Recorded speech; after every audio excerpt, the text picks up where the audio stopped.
गोपी शेटांनी सांगितलं की 83-84 वसंतदादा मुख्यमंत्री असताना खऱ्या अर्थानं या म्हैसाळ प्रकल्पाला मंजुरी मिळाली होती. प्रतीकदादा पाटील ज्यावेळी केंद्रीय मंत्री झाले तेव्हा ह्या म्हैसाळ व टेंभू प्रकल्पांना जल आयोगाची मान्यता मिळाल्यामुळे म्हैसाळ प्रकल्पाला केंद्रीय सरकारच्या AIBP योजनेअंतर्गत जवळजवळ 1000 कोटीचा निधी जत तालुक्यातले साहेब शेतकऱ्यांनी आणि गावकऱ्यांनी ठराव करायला चालू केलं की आम्हाला जर तुम्ही पाणी देत नसला तर आम्ही कर्नाटकात जाऊ. जत तालुक्याची पाण्याची जी वॉटर लेवल आहे, ग्राउंड लेवल आहे, ती खूप खाली गेली आहे. तर हजार फूट सुद्धा बोर मारली तरी पाणी लागत नाही. या आमच्या डोंगरवाडीच्या इथं डोंगरवाडी, कुपटोळी, खंडराजुरी, गुंडेवाडी, घोषे, शिंदेवाडी, खरशी, लालकोट, बनेवाडी, योगेवाडी हे परिसर अजूनही पाण्यापासून वंचित आहे. मिरज तालुका नदीपासून एवढा जवळ आहे, तालुक्यात नदी वाहते, पण हा आमचे गाव वंचित राहिले. केंद्र शासनाचा कमांड एरिया डेव्हलपमेंटसाठी नवीन योजना आणते आणि त्याचा एक पायलट प्रोजेक्ट म्हणून महाराष्ट्राला 100 कोटीचा निधी द्यायचा होता. मी साहेबांच्या खूप मागे लागून एक प्रकल्प म्हैसाळचा जत तालुक्यात आपण पाठवलेला. गोपी शेटांनी सांगितलं की 83-84 वसंतदादा मुख्यमंत्री असताना खऱ्या अर्थानं या म्हैसाळ प्रकल्पाला मंजुरी मिळाली होती. मात्र त्यानंतर वसंतदादांनी राजीनामा दिला मुख्यमंत्री पदाचा आणि ही प्रकल्प मागे पडून गेला. 90च्या दशकात 95 नंतर थोडी गती ह्या कार्यक्रमाला आली, पण पुन्हा मधल्या काळात बंद राहिला होता. ह्या ठिकाणी मोठ्या परिस्थितीत निधी ह्या प्रकल्पाला देण्यासाठी पैसे कमी पडत असताना प्रतीकदादा पाटील ज्यावेळी केंद्रीय मंत्री झाले तेव्हा ह्या म्हैसाळ व टेंभू प्रकल्पांना जल आयोगाची मान्यता मिळाल्यामुळे म्हैसाळ प्रकल्पाला केंद्रीय सरकारच्या AIBP योजनेअंतर्गत जवळजवळ 1000 कोटीचा निधी हा काँग्रेसच्या दिल्ली सरकारने मंजूर केल्यामुळे 2013 साली जत तालुक्याच्या बिरनाळ तलावात आपण पाणी सोडू शकतो. अर्थात खूपच कमी पाणी मिळत होतं. जत तालुक्यातले साहेब शेतकऱ्यांनी आणि गावकऱ्यांनी ठराव करायला चालू केलं की आम्हाला जर तुम्ही पाणी देत नसला तर आम्ही कर्नाटकात जाऊ.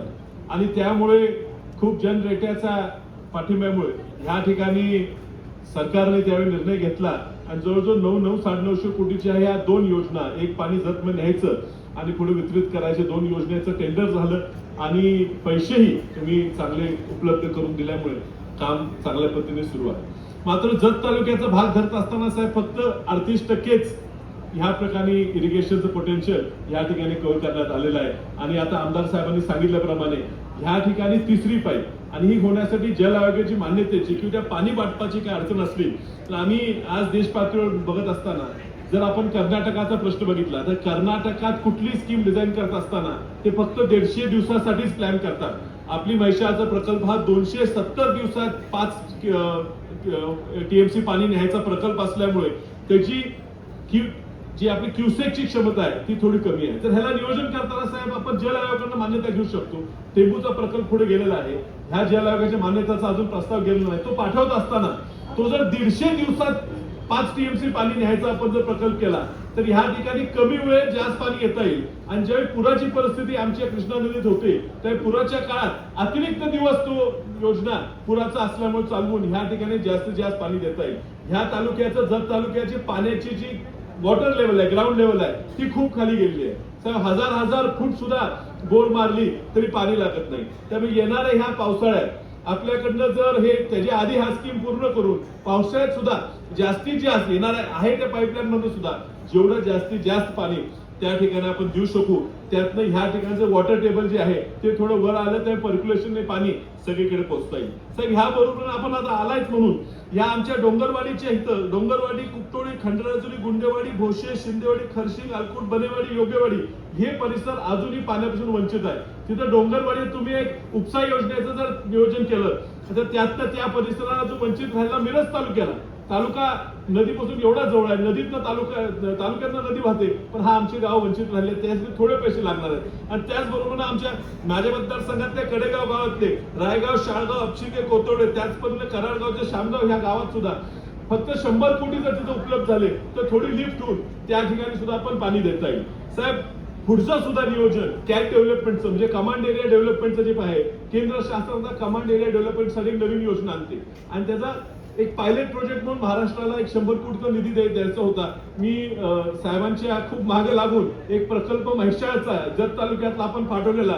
दुर्दैवानं जळगावचाच प्रोजेक्ट तुम्ही सिलेक्ट केला पायलट म्हणून, अजूनही जर बदलता येत असेल तर ह्या ठिकाणचे शेतकरी ड्रीप इरिगेशन करायला तयार आहेत.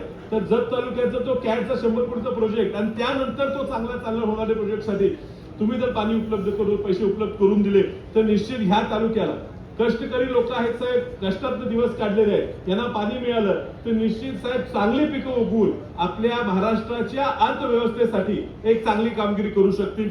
ह्या ठिकाणी जो प्रयत्न आहे ह्या परिसरातील कोयता कमी करणं, ह्या लोकांना चांगलं उत्पन्न देणं, हा आपण गेले 40 वर्ष वसंतदादांचं स्वप्न होतं. आज साकारत असताना तुम्ही तुमचे आजोबा वसंतदादांबरोबर काम केले, तुमच्या वडिलांनी आमच्या वडिलांवर काम केले, आज तुमच्या मार्गदर्शनाखाली हा कार्यक्रम या ठिकाणी होत असताना निश्चित आनंद वाटतो.